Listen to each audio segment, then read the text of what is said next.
Anong sira niya nung? Blower. Yung initial assessment dyan is blower. Hindi ka naman nagbablog, hindi mo naman tuloy-tuloy. Tuloy-tuloy mo na kasi. Walang time Wala mag-edit. yung pinaglistahan niya. Ito lang ang pagbaklas niyang motor pump. Wala, kilala. Motor pump ng ano to, ng Wala. Hayward. Para sa swimming pool. Anong klaseng ano ba yun? Pinaglagaw mo, pre? Super 2. Super 2 Hayward. Pre, anong logbook ang pinaglaginan mo nun? Ay, lagin ba? Iba ang kulay yun, iba ang kulay. Yung kulay yata. Yan. Tuturuan kayo ng malupit kung ninong paano buksan yan.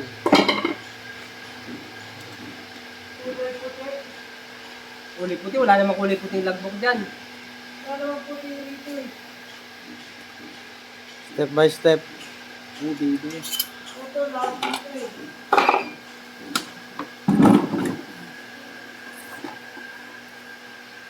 Anong sukat nito nung? Alanganin ko na 8. Alanganin na 6. Halanganin ng size. 6 ito pero maliit naman yun. Malaki naman yung 55. 7. 5 and a half. Yung 7 naman malaki. American na kasi yan eh. Size, American size. So, kaya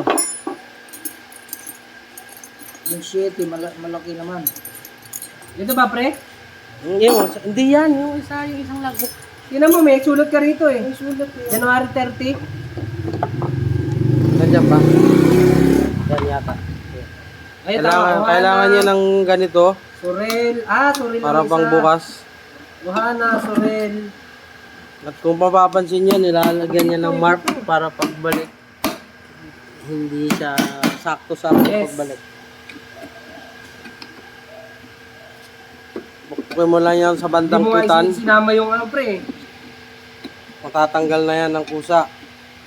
Ay hindi, sisikwatin pa pala. Hindi mo nga sinama yung tibuli rito.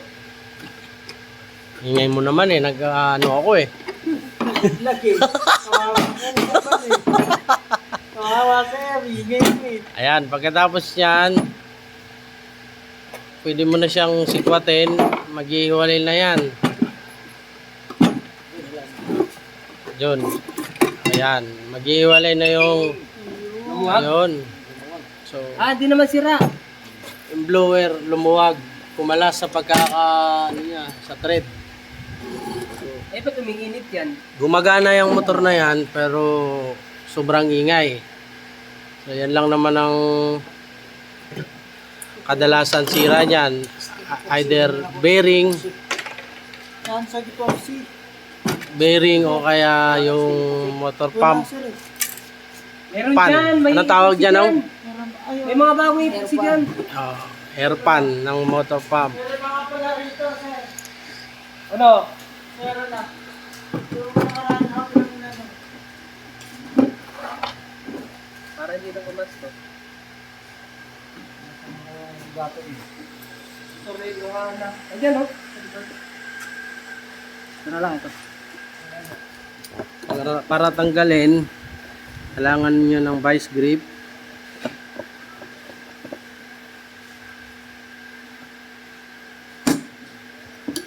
Para maikot nyo yung kanyang impeller. Sa loob niyan, nandito yung mechanical seal niya. Tapos, yan, tatanggalin mo ng rubber. Rubber na nakalagay dyan.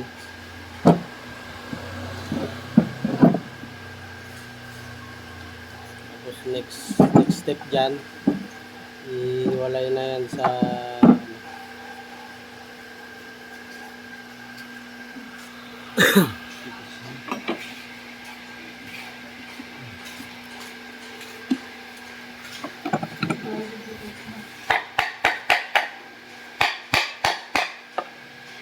yan, pupukpukin ng dahan-dahan.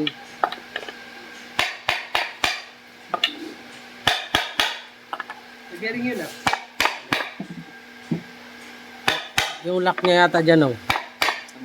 Natanggal na.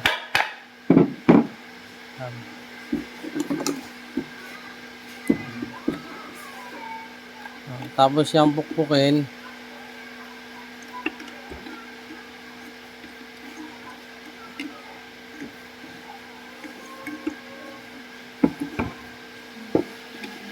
May flat screw dito sa ano, dilim. Sir, konti lang ba? Teka, sandali lang. Yan. Kung mundadahan, mag-iwalay na yan siya. Make sure lang ito, napihit nyo to, kasi ito yung lock ng bearing. Pag hindi nyo to nahawi, hindi nyo matatanggal yung bearing. Yan, nag-iwalay na. Ito yung rotor niya lang, di ba? Yan yung rotor niya. Ito yung sira.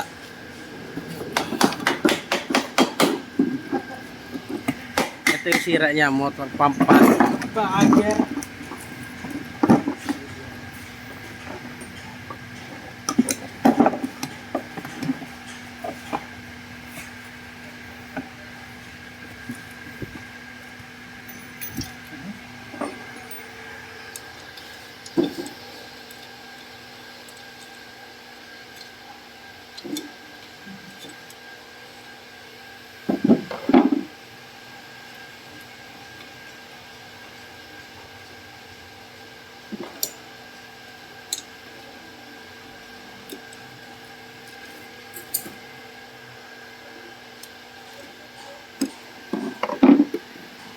Tatlo lang pala pre ang ano sa'yo, ang pundo. Yan. Ito, naisin ko na Babalik ito, lang mga bayad na. para testing. Yan yung tumutunog. Ito, Pag umiikot siya. Sara, So, Earn.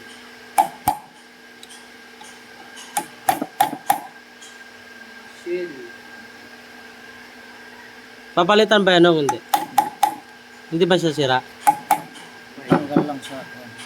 Natanggal sa, na-align lang.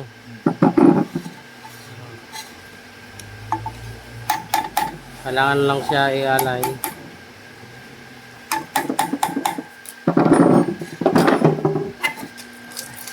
Ito yung replacement niya. Kakailanganin, pero dahil base doon sa Papalitan ba boss? Ba, hindi naman. base doon sa assessment, buo pa. Pero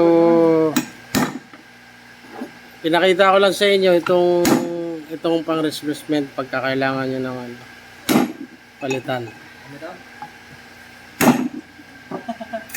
Ayos. So, ito yung tinatawag na mano-manong pagtanggal ng ops, tinesting. Okay na yung ano mo. Alin lang? Ano ba? Yung epoxy.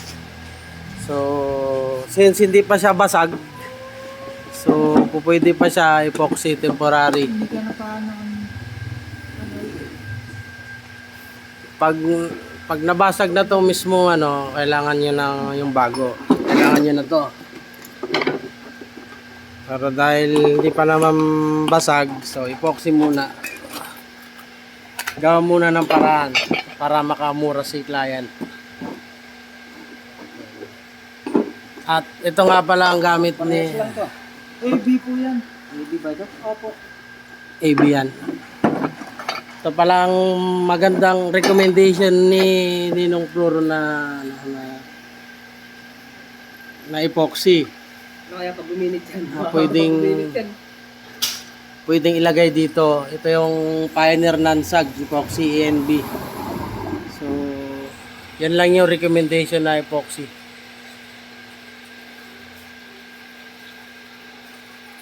At take note pala dun sa maghahalo nito, kailangan basa ang kamay nyo para hindi magdidikit dun sa pagkakahalo.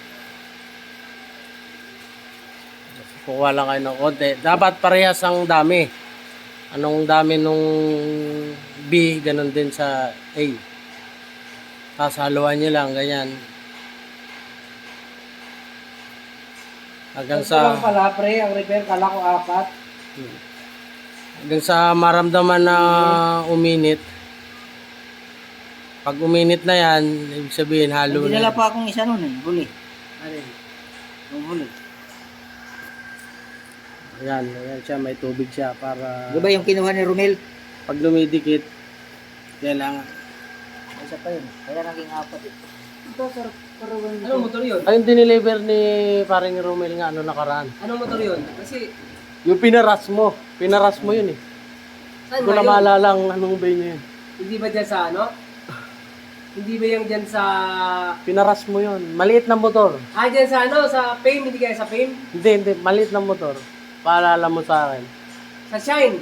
Hindi rin shine. Maliit Wala na pa, motor hindi eh. pa napupulot ang shine. Nagantay pa tayo ng approval doon. Maliit na motor. Stellar. Stellar, wala. Yung pangalang Stellar, oh. Oh, basta maliit na motor yan. Yan. Kasi nandito na sa listahan yung nasa isip ko eh. Nabayaran na eh. Pagka medyo nararamdaman Kaya niya na naging 4. May, di ba may pinakuha kami kay Romel. Di ko alam kung dito kinuha yun. Hindi ko maisip kung anong motor yan eh. dumidikit na sa kamay nyo, babasahin nyo lang uli yung kamay nyo para maalo nyo uli. Ito lang ang ribot kasi, oh. Hindi ko maalala ko yung motor yan. Pero yan ang inatid pre na yan, oh. Romel. Oo, yan, oh. Yung nandyan, Nasa oh. kahon. Nasa kahon. Dalawa. Nandiyan pa Meron ako siyang, ngayon eh. meron siyang inatid na isang peraso lang. Yun nga, yung isa, oh. Nasa kahon. Yun mo kanong motor yan nasa kahon. Hindi, alam ko bukod pa yan, meron pang isa. Meron pang isa. Tapos yan, ilalagay niya lang dyan para hindi na siya umikot. Anong motor yan, John? Kasi yung pan na yan, sumasabayan sa ikot ng rotor. Bakit Hindi nansag? eh. Kasi matibay ang nansag pag ano, kahit Pinikap sa niya ba rito, mainit. pre? Hindi ko maisip kung ano yun. Kahit mainit, Anong ginawa hindi doon? yan umano. Hindi ko rin matandaan kung Di ba yun yung naiwan lang? Alam ko may naiwan sa inyo eh. hindi, ayun na nga yun, yung dalawa. Sinasa ko Ang alam ko na yung dalawa atang naiwan, tapos may Diyos, Basta- di ba ikaw nag-receive? Anong binyo? Dapat ang inilagbook mo yun eh. Hindi ako nagre-receive pagka wala ako rito. Ako nagre-receive dito sa remote. Ang alam ko Anong na size dito nito, nga, no? pinatid nga dito yun eh. 604. Kayo ata Yung bearing niya ano, sa bandang harap Pinalagbook niyo yun. ng motor pump na Super 2 HP 6204 yung bearing sa Hindi harap. naman kasara, kasi kasara Bandang meron harap, yung lista. bandang likod. Anong size nito, no? 603. 6203 naman dito sa bandang likuran. Nakabaliktad lang to ang posisyon sa ngayon, pero ang original na ano yan, Basahan ka dyan? nakaganito dapat. Nakaganito dapat yan. Pero ayan, pinapatuyo pa yung epoxy niyan. Mga isang oras tuyo na yan ang ano. Wala na sa isip yung motor yun. Natuyo niya, pwede nang Di ba install naglista yan. si Madam Glenda doon, pre? Sir, kasi ako ng mga tayo yun eh. Wala rin ako nun, alam ko eh. Pinuntahan Ito ko lang. lang ang iniisip ko, itong tatlong pinalista ko sa iyo, sabi ko, ilista mo yan kasi nga wala ako, di ba? Ang alam ko nun, nung make up ata siya dito ng mga materialis niya, may pinakuha si Linda lang dito kasi meron pa daw pinaparas na isa. Oo, meron isang tanda ko lang. Hindi ko lang tanda ang Tingnan ko maumbay dun niya. sa record, may record ako nandun. Tapos yan, hindi na ibalik yan. Kasi yung mga nandito, yung mga na-receive na nandyan, ito, kinasa ko kaya Ate Glenda to, itong mga nasilong last. Ang Yung inaano ko pahinga lang, akong grasa mo. yung apat na hindi na, ano,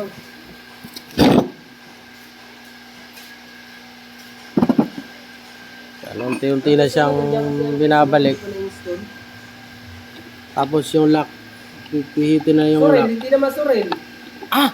Suril nga! Eh, dito na, bayad na ako, nandito na ako. Naipasa ko na sa kaya Ate Glenda to. Ah, yun lang, napasa na. Yun yung pinaras. Suril, naalala ko na. Ayun, pre, may nakalista rin dito. Nakalista na. Oo. Nasingin na rin. Para matanggal yung lock dun sa bearing, yan. May maliit dyan na yung bearing. Lock yan ng bearing, Ay, ayan, oo, tinuturo sunod ko na nga. yan. Pero andito na nga, nasigil na to pre.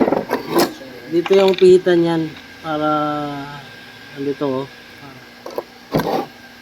Storbo sa repair ano. Yan, binabalik na siya. Tapos tandaan nyo lang yung mark na ginuhitan kanina yan. Kailangan yung kamay nyo, yung pulso nyo dito, kailangan ano kayo, biasa kayo. Kasi kailangan maisasakto nyo kung ano yung pagkakatanggal nyo, ganun din yung posisyon ng pagbalik. So binabalik na dito yung kanyang washer ng spacer ng bearing. Spacer ng bearing yan. Tapos yan. Tapos kunting pukpuk lang yan, dahan-dahan kasi halo yan, mababasag yan pag nilakasan mo.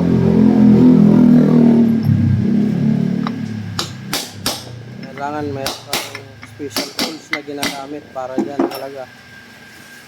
Tapos sinusubukan kung napipihit. Binabalik na yung kanyang rod. Kailangan may papasok yan bago mo maigpitan. Alam ko na pre, river front. Walang maliit sa river front. Ano yun? 2 HP. Yung bago. Ang nakalagay lang sa dito, phase 2. ang nakalagay lang dito sa ano ko, yung 3 HP. Parang ganun Oh. ata. River Phase, front oh. phase 2 yun, sa phase 2. Phase 2. Yan. Nasolve. Meron nga palang 4 na rod yan. May 4 na rod. Ito yung rod na tinatawag. 4 na rod yan. Pag ibalik, huwag nyo kakalimutan.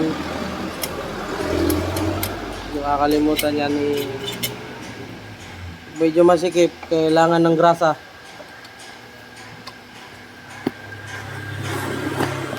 Pwede ito lagyan ng grasa para dumulas-dulas. Sa bandang dulo lang.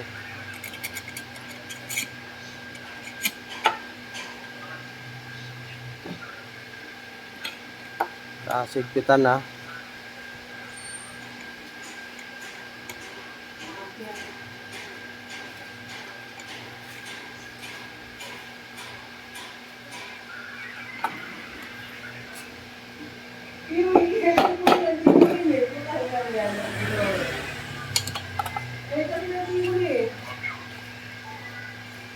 Hinihigpitan na yung kanyang rod pa clockwise.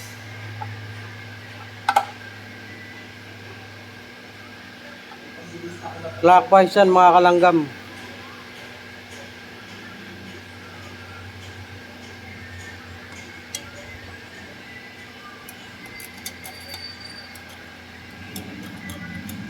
Yan. Siguraduhin na naipasok na maayos yan bago sa higpitan.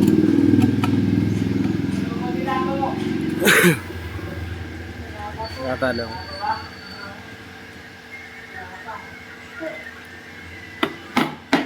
Pupukpukin ng konti para bumaon. Tapos higpitan uli. Huwag dire-diretso higpitan kasi baka hindi pa naayos. So mapipwersa yung thread. Pag nabali ito, medyo malaki ang problema sa motor kasi mahirap umorder ng ganito lang. Buong motor po yan. Yan, tinitesting na umiikot. Yung panghuling rod na ilalagay. So, kailangan diretso siya.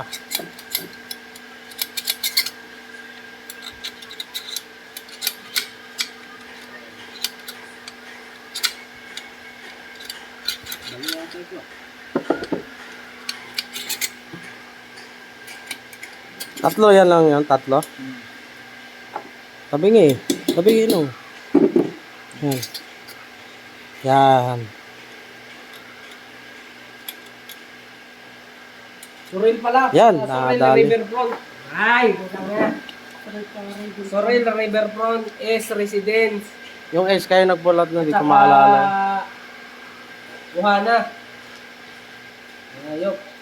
Yun ang wala dito sa lista eh. Yun ang hindi pa nasisingil. Antas Silya, singil na. Tibuli, singil na. 10.5 na yung ano eh. Tibuli eh. Ganito pala itsura nung impeller nung Super 2 na motor pump. Yung sa isang Hayward na TriStar, iba rin yung Hindi pa natin design. pwede testing yan, pre, no? Malambot pa. Ha? Malambot pa Malambot yung... pa na epoxy, baka bumigay. Huwag mo na muna testingin. Patutuyin na muna yan. Ayun, binabalik na yung kanyang rod. Dito nga pala, dahil luma na tong motor na to, eh, 3 na lang yung tornilyo na nag-i-exist sa kanya, 3. Ngayon, binabalik na yung kanyang centrifugal switch. Yan yung tinatawag na centrifugal switch.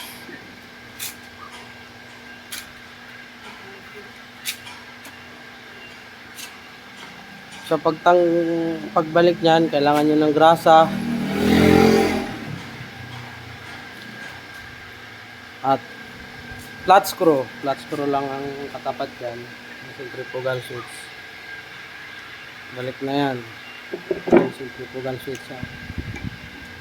Tapos alalayan ng long nose. Tapos higpit na. Mas pukpukan ng konti para mag-lock. Tapos yung kanyang ibang component ng centrifugal switch. Okay, para mamubuo. Tapos yung dalawang spring. Hindi na malilaw ang ano. Ayan. Basta ko na baka mawala. Paglalagay, eh, kailangan ng long nose. Sige, kukuha nga ako. Basta ko ng panibago. Oops. Tapos kabilang side. Ren, very mechanical seal. Oh, okay na, goods na, bumabalik na yung ano. Sumisipa-sipa na yung centrifugal switch. Ngayon ang susunod na kinakabit yung kanyang platino. So, make sure na nakakonect yung wire sa ilalim ng platino papuntang capacitor. Binabalik na yung kanyang tornilyo, nilalagyan ng konting grasa para dumulas. Tapos flat screw ulit.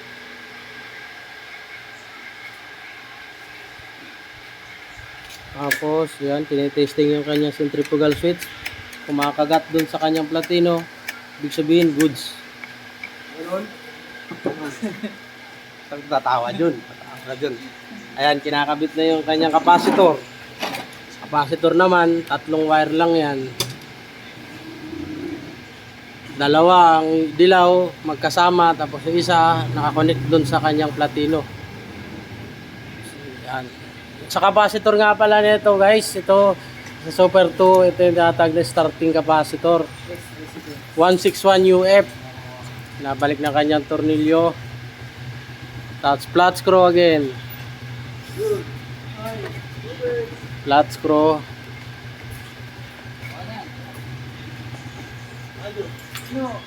Tapos yung kanyang takip.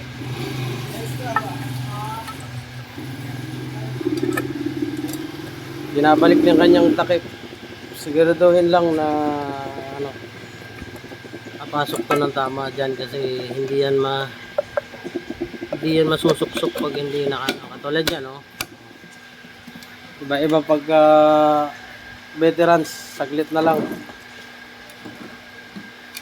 So ganito lang guys ang pagtanggal ng mga ano niya. Dismantle kung tawagin nila.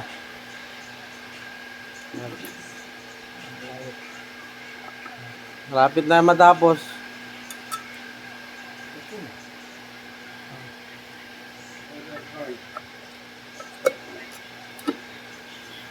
Vlog mo rin sarili sa Ano yun? yung sample. Ayun. Tingnan natin. Yan, kailangan lang siyang pukpukin, no? Hampasin lang ng kamay. So, susuksok na yan. Wala ka kasing tuto. As Hindi rewind niya, pre, flat ano? screw.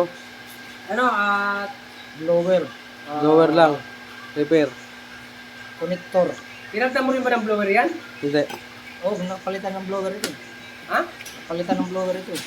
Ito yung durog, yung ano na. Naghiwa-hiwalay. Nung nakaraan. Oh, blower, saka ano yung tawag doon? Terminal block. Terminal block. Oops, so kakalimutan yung dalawang goma guys. Diyan sa ano, makakalanggam dyan. Yan. Kasi papasok ang tubig pagka hindi mo yan binalik. Lalagyan mo lang ng goma yan. Tapos ikot-ikot para ma-testing kung may sabit. Tapos next, ito yung kanyang porcelain. Lagayan ng porcelain yan. Yung kulay puti na yan, nakikita nyo na yan. Yung porcelain na tinatawag. Tapos, yan ay kanyang impeller na kasama yung mechanical seal. Yan, hinihigpitan na yan guys. Yan. So, sa paghihigpit nga pala dyan, yung mga veterans, saglit lang yan higpitan. Pag mahigpit nga pala dyan, clockwise lang yan. Hindi natin mga yung kuwan. Ay kasi ano pa no, malambot pa yon. So sa paghihigpit nga pala dito, kailangan tong buksan yung ano para maipitan nyo sa likod, para mapihit mo to, para yun ang magsisilbing lock, alcontra, makukontra doon para ito mahigpitan. Yan guys, yan lang kadali yan, oh. Ipitin lang ng ano yan, lungnos. Tapos sabay higpit dito. Pak. O yan. Yan, tapos yan, binabalik na ngayon yung takip.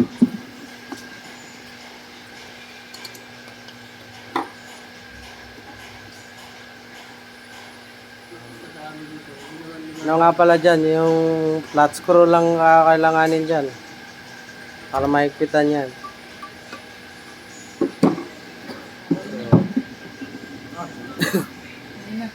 Ito na yung ano, finished product. Finished product. Mamaya pa iti-tasting yan dahil Tagli. basa pa yung epoxy. Mamaya na yan iti-tasting. Alin ba dyan ang tigran? Ito pa.